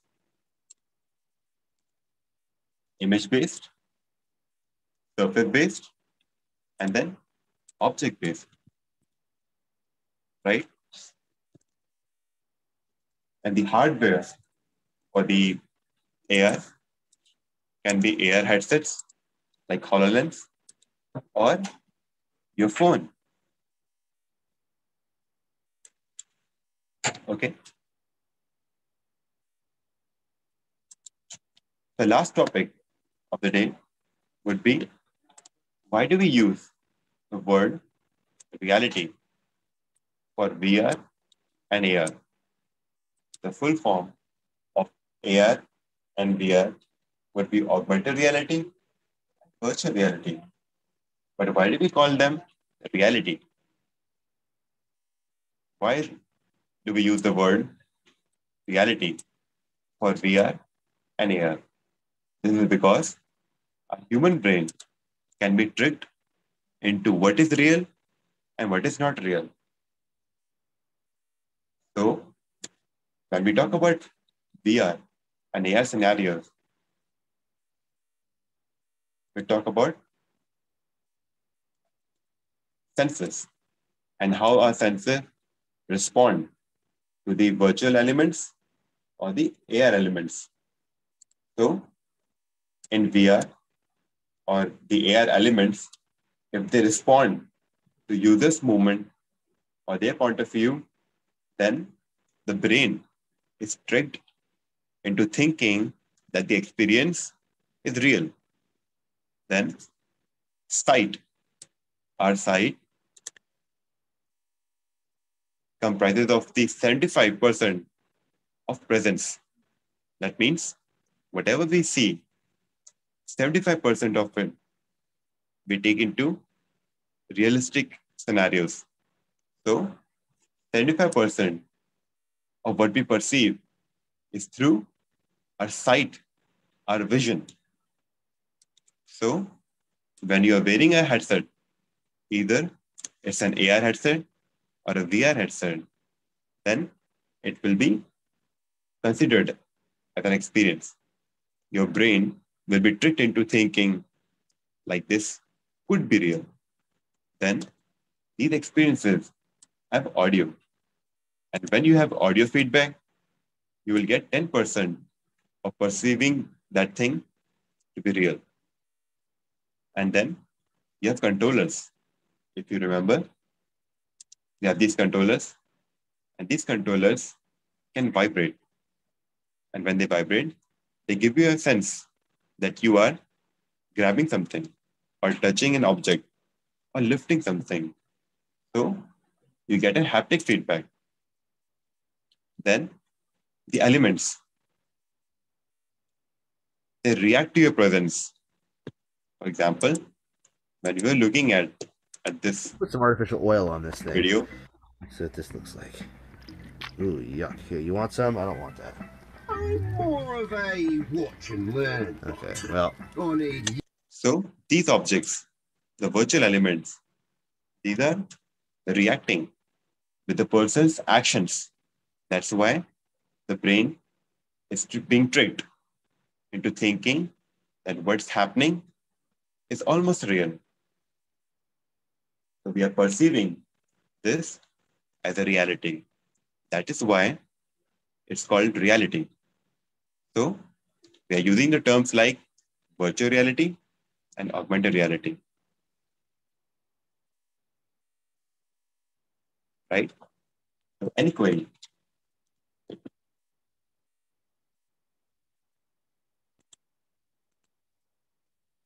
I guess we have a few minutes.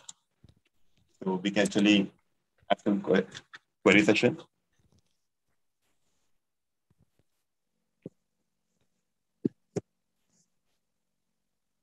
Dear participants, you can interact with the session, sir, if you want to clarify any doubts or you have any query, you have to interact with the session, sir.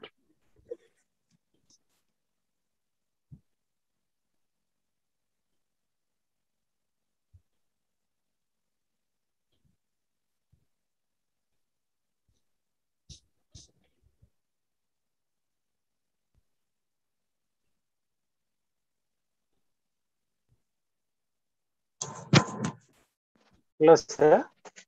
Hello. Hello. Sir, please show the videos of 4D expansions.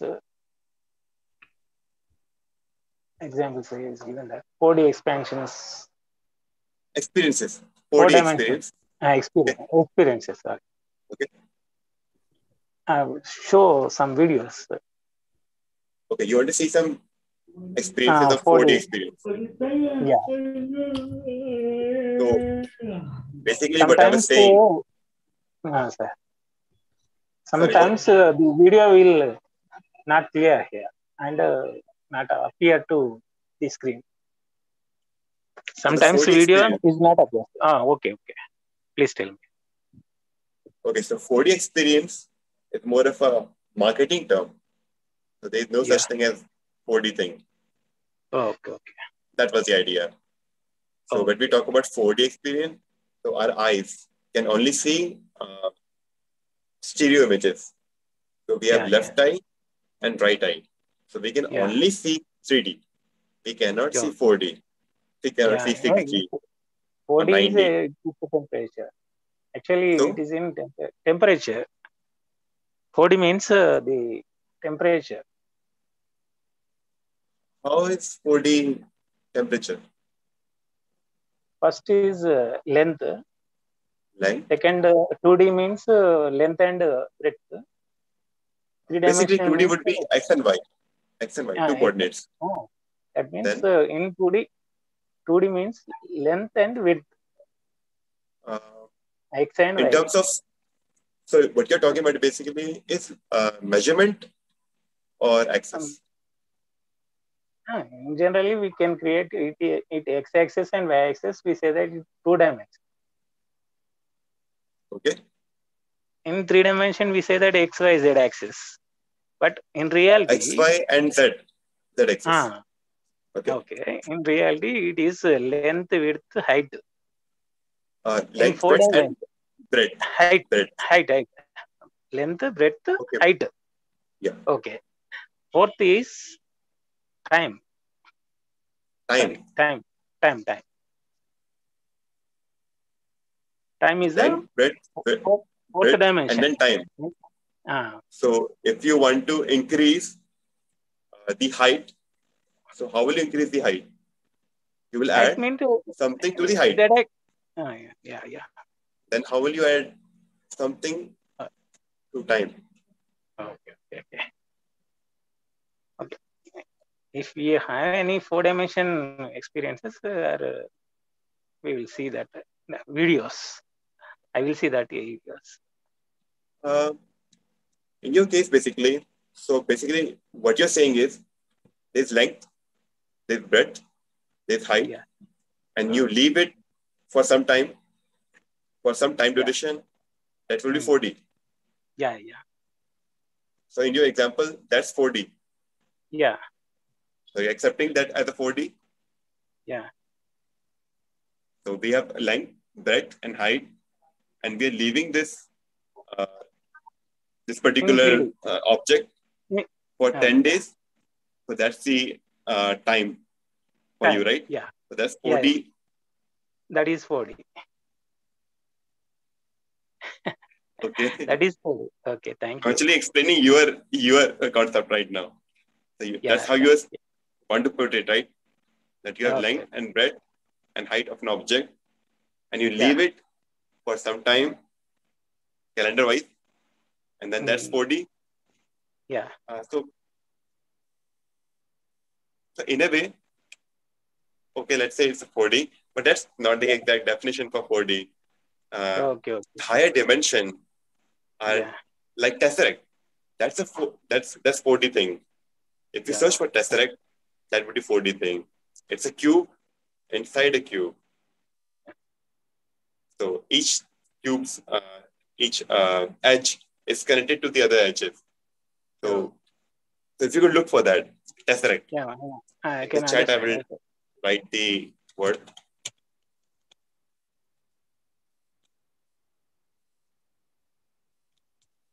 So search for tesseract. I just type the name. Okay, that would be a 4D object.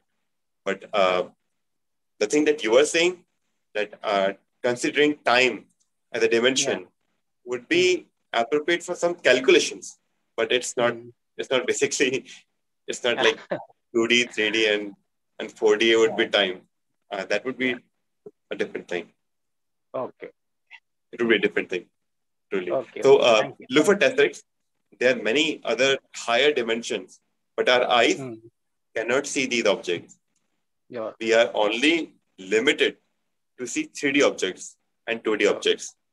Our eyes cannot see more than 3 dimensions. Okay. Also, we can't see time except for watches. Okay. Thank you. Thank you once again. Yeah. We can only see entropy. That's all. Okay. Okay. Thank you. Hello, Namaste, Shashank. Myself, yes, CM Usharani from the Yes, Department of Computer Science. I have a doubt. See, Yes, ma'am. during pandemic period, the teachers, they are teaching the classes, okay, from their respective places. And the students are hearing the classes from their houses itself. Okay. Now, Right, just now, as you introduced about that surface area. Okay. Now, by using this AR, VR, and the surface area, can we create a world where the teacher is sitting in the classroom and teaching to the students? Okay. Are you understood? Let me show you an example. Yes. With that, you would be able to describe it better.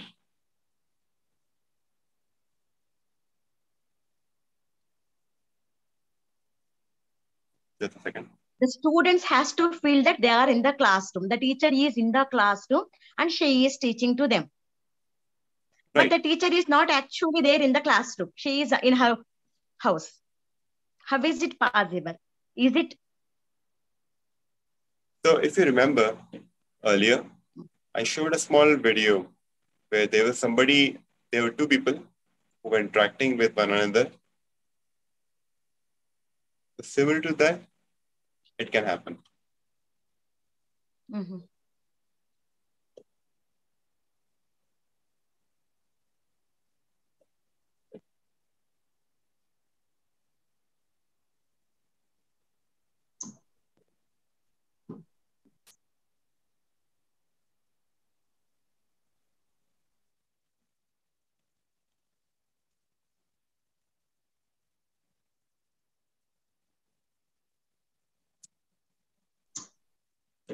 Sir, good evening, sir.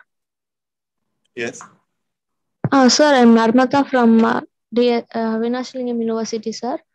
Actually, we have a startup program here, AI startup program. In that we have 3 thrust areas: augmented reality plays as one of the major thrust areas, sir. So is it possible to incorporate this augmented reality in our education and in our academics, sir? Yes, I will come to the question right after I answer the earlier question. Okay, sir. Okay, sir. Take it. So, ma'am, you asked if it's Yes, possible yes. to actually have the interaction, a student-teacher interaction in the same space. So Yes. this is how it can be done. So right now, what's happening is there's sensors surrounding. Okay. So over here, there's sensors just surrounding this person. So because these sensors are looking, Okay. they're looking at this person. Wait. Yeah. So they are looking at this person from multiple angles. So they are scanning him in real time. He's being scanned and then he's being presented in the screen behind. If you look at in the back, the same action is being performed in the view behind. So the same setup can be done at the student's area as well. Therefore, you will get this output. Now in that example, we were demonstrating live 3D capture, but our system is capable of another thing. We can actually record and play back that entire session. Now this is almost like reversing through. My daughter is stood in a similar capture rig somewhere else in our lab, and she's going to holoport into my space, and I'm going to interact. So in this scenario, what's happening is on the left side, top left side, this area, we can see the similar setup with sensors is surrounding this little child. And this child is being scanned and digitally sent over the internet and broadcasted in fully 3D form in this space. But only this device and the camera setup can see this virtual hologram. A normal person without an AR headset or this tracking system cannot see this virtual hologram. Okay, let's see the video. With her wearing my HoloLens. Hi, Bob, I miss you. Hey, Lilia, I miss you too. You coming home? I'm coming home very soon. Let me get out of your way. Hey, Lilia, you can only hear me, you can't see me, but what are these toys? I have toys to show you. This one is name is Elmo. Elmo? And he can sing. He can sing, wow. And what about the other one? The other one is... So in this entire scenario, this little child is not wearing any HoloLens or any AR device. Therefore, she can't see this person. Without a device, you can't see the other person. But he can see this lower left corner. This is his view. He can see this spatial output. And at the back, you could see them together. They both are 3D scanned and they are present over here. Right? So did that answer your question? You can have a classroom. Thank you, Shashank. But actually, with the ordinary mobile, as we cannot do all this, isn't it? You're right. So yes, I did I did give you a small assignment where you can actually scan your ground and search for, in a mobile Chrome browser, search for tiger. And then you will get an option to actually see it in 3D, and then click AR experience. Then you can actually see the tiger in your space. So this will be a reality in next 3 years, where the computational power would be by 5G. We will have more computational power by cloud computing. Then it will be possible. You are given a link. I tried for the tiger. Just I am lying on the bed, and I searched that a tiger is just roaming on the bed. Okay. Yes, I tried that for that one. But suppose if we take a picture of any person, okay, in that link what you are provided, no? Can we see that person? Can we see that person also like this? Take a screenshot. No, wait. So what you are saying is basically you want to actually have somebody scan in 3D and then actually take a picture of them. That is possible, but only if you have a setup. Okay. That is 3D scanned image only. We have to place it over there, isn't it? Yes. 3D scanned image. But 3D scanning is not the only way to go about it. So earlier, Vivek sir had the earlier session yesterday. So he was talking about AR and AI basically. So if you have human segmentation, if you actually segment the human from the background, just like in Zoom call, you have this ability to actually segment yourself and change your background. You have this ability, right? In Zoom, you can change your background. The same thing can also happen with you. Your other person can actually, he can be secluded from the background and he can be placed next to you and you click the photo. I will try for that one. Thank you for that link what you are provided. My pleasure, ma'am. Okay. Yes, so Nirmala ma'am, your question was basically for the your project can have AR experience. Yes, sir. It is basically a lab setup for students in our university. So how far this AR will be useful for our students, sir? So the usefulness of something like AR would be experiencing something that we can relate to. The idea is that when we talk about AR and VR technologies, these are 3D technologies, meaning that when you're actually seeing these objects in 3D, it will help you understand something more. Yeah.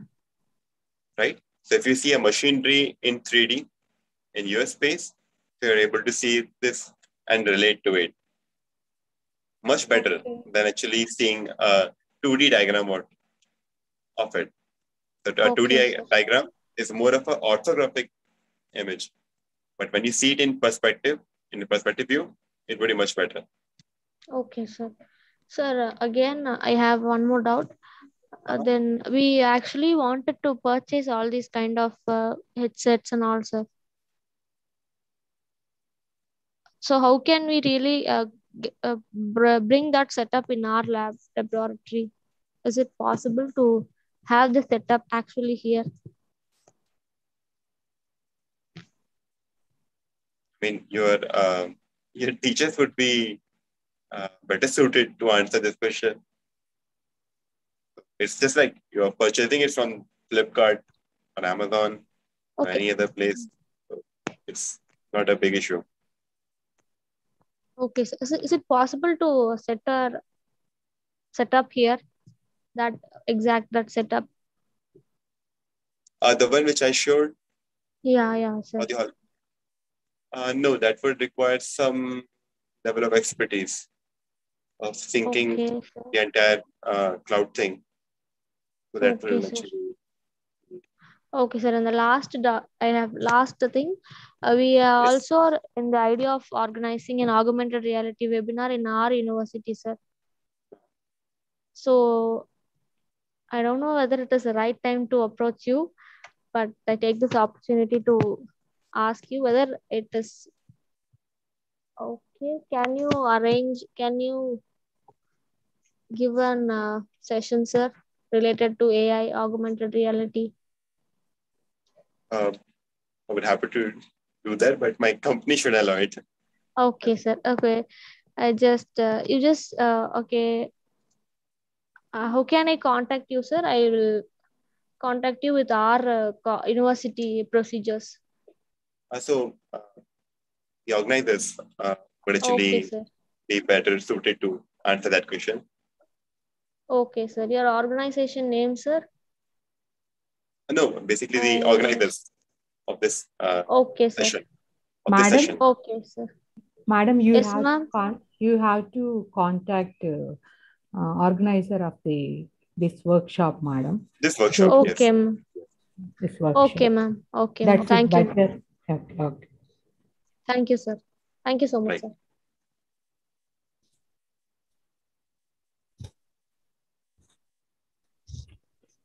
Thank you, Shashank sir. It's a wonderful session. Thank you, ma'am. I request Elaji to propose vote of thanks. Hi, sir. Myself, I'm CH Elaji from CSC department. Hello, ma'am. Hi, sir.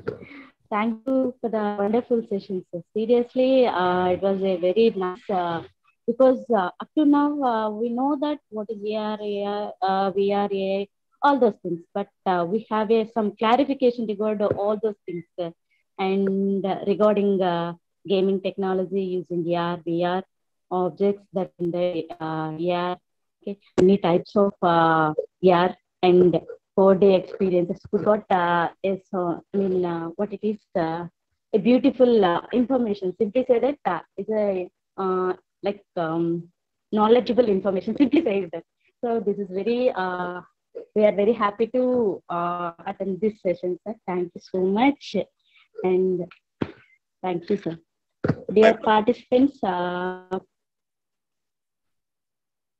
you know that this is 5 weeks.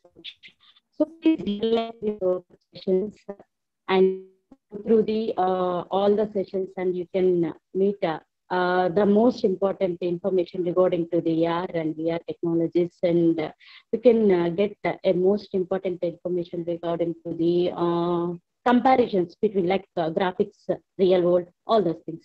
So please thorough with all the sessions, and again we will meet on 30th at 3 p.m. Thank you, sir, and thank you all. Thank you, Elaji. Thank you, Shashank garu. It's a really wonderful experience. You really explained wonderfully AR, VR technologies. But I am outside of computer science because I am a mathematician. But I can understand what you told, AR, VR, and all this. Okay. Thank you very much, sir. Okay. Thank you very much to be a part of our program. My pleasure. We will meet next week on that means on 30th, sir. 30th. It is a 5-week series, National Virtual Workshop, sir. Okay, every Friday and Saturday, continuous 5 weeks, we conduct this workshop, sir. So I request all the participants. We will meet second week, that is 30th. At 3 o'clock, we will meet again. And I request all the participants, please utilize this opportunity, because getting industrial persons for getting knowledge, it is rare. And we are trying to communicate. Madam, Jyoti Madam, trying very, very much. She tried very much getting industrial persons for the purpose of getting knowledge. This augmented technology and virtual technology. So use this opportunity and getting knowledge on this new technology, whatever we want to see in future. Okay, thank you very much. Thank you, Ananda.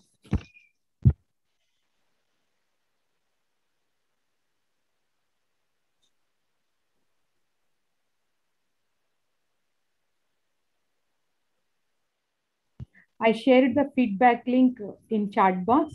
So all should submit the feedback link, please.